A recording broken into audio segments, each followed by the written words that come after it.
नमस्कार। त्रिपुरा में भारतीय जनता पार्टी बुरी तरह से घिर रही है तो उसके कारण भी हैं। 5 साल सत्ता में रहने के बाद एंटी इनकम्बेंसी है, वो तो है ही।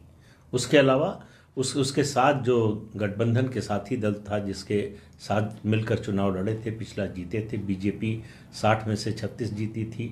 और आईपीएफटी, वो जो सहयोगी दल है, वो इंडिजिनस पीपुल्स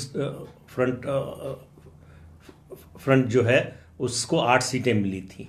तो कुल मिलाकर भारतीय जनता पार्टी ने लगातार चल रहे आज़ादी के बाद से या त्रिपुरा राज्य बनने के बाद से लगातार कांग्रेस और सीपीएम के का जो वर्चस्व था उसको तोड़ दिया।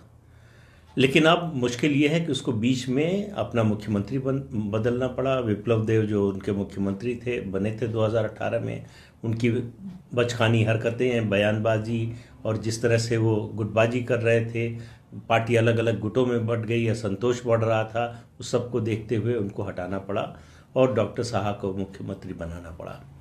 मामला यहीं तक होता तो बीजेपी संभाल लेती, क्योंकि ये सब इंटरनल मामले थे।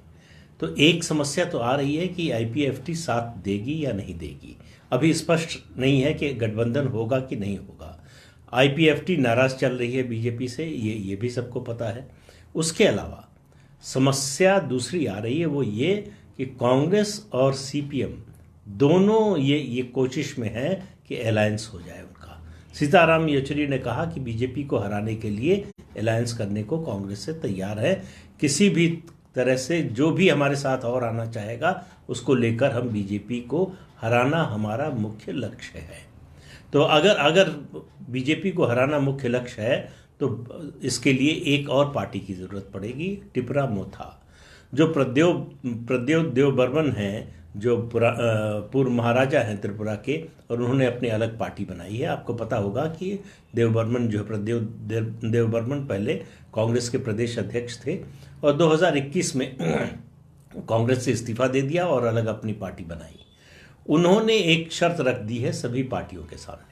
वो कह रहे हैं हम किसी भी पार्टी के साथ समझौता करने को तैयार है, हम किसी भी पार्टी के साथ इलेक्टोरल अलायंस के लिए तैयार है, बशर्ते कि जो टीटीएडी है, टीटीएडीसी है, यानी Tripura tribal area district council, इसके अंदर जो इलाका आता है, इसके अलावा इसके बाहर के 36 गांव, इनको मिलाकर एक अलग राज्य या फिर केंद्र शासित क्षेत्र बना दिया जाए। इसका जो लिखित आश्वासन देने को पार्टी तैयार होगी, हम उसके साथ जाने को तैयार है, उसके साथ अलायंस करने को तैयार है। अब कोई पार्टी इसके लिए, कम से कम बीजेपी तैयार नहीं है, ये बड़ा स्पष्ट है। बीजेपी की कोशिश थी कि वो हम साथ आ जाएं बीजेपी के और वो मिलकर चुनाव लड़े, तो ट्राइबल वोट पर जो है कि बंटवारे का खतरा कम हो जाएगा। लेकिन बीजेपी को जब तक ये लग रहा था कि प्रद्योत देवबर्मन की पार्टी अलग चुनाव लड़ेगी, बीजेपी को उतनी ज़्यादा चिंता नहीं थी। उनको लग रहा था जो एंटी बीजेपी ट्राइबल वोट है उसको वो बांट लेंगे, तो सीपीएम को नुकसान होगा, कांग्रेस को नुकसान होगा, बीजेपी को कम से कम नुकसान होगा। लेकिन अगर प्रद्योत देवबर्मन साथ चले जाते हैं सीपीएम और कांग्रेस के, तो सीन बदल सकता है। उसमें आईपीएफटी क्या करेगी, क्योंकि बीजेपी समझा रही है और आईपीएफटी के लोगों को भी पता है कि ये जो प्रद्योत देवबर्मन की पार्टी है, इसको सीपीएम ने आगे बढ़ाया है आईपीएफटी को कमज़ोर करने के लिए। अब इसमें कितनी सच्चाई है पता नहीं, लेकिन ये सही बात है कि दोनों की नज़र, आईपीएफटी हो और चाहे टिपरा मोथा हो, दोनों पार्टियों की नज़र ट्राइबल वोट पर है। जो ट्राइबल वोट सबसे ज़्यादा है त्रिपुरा में, आपको पता है। लेकिन जो संतोष की थोड़ी सी बात हो सकती है बीजेपी के लिए कि पश्चिम बंगाल में भी लेफ्ट और कांग्रेस मिले थे, सीपीएम और कांग्रेस का अलायंस हुआ था और उसका नतीजा ये हुआ कि दोनों पार्टियां साफ हो गईं। तो उसकी वजह यह है कि जब से ये राज्य बना है तब से कांग्रेस और लेफ्ट का कैडर एक दूसरे के खिलाफ काम करता रहा है, उनके वोटर एक दूसरे के खिलाफ काम करते रहे हैं।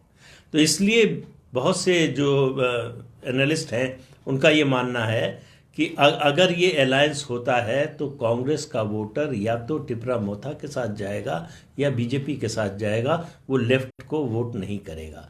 देखिए, किसी भी अलायंस में दो चीज़ें होती हैं। एक, उसकी केमिस्ट्री बने, मतलब कार्यकर्ता उसको स्वीकार करे और मतदाता को स्वीकार करने के लिए कन्विंस कर ले। दूसरा, वोट का ट्रांसफर।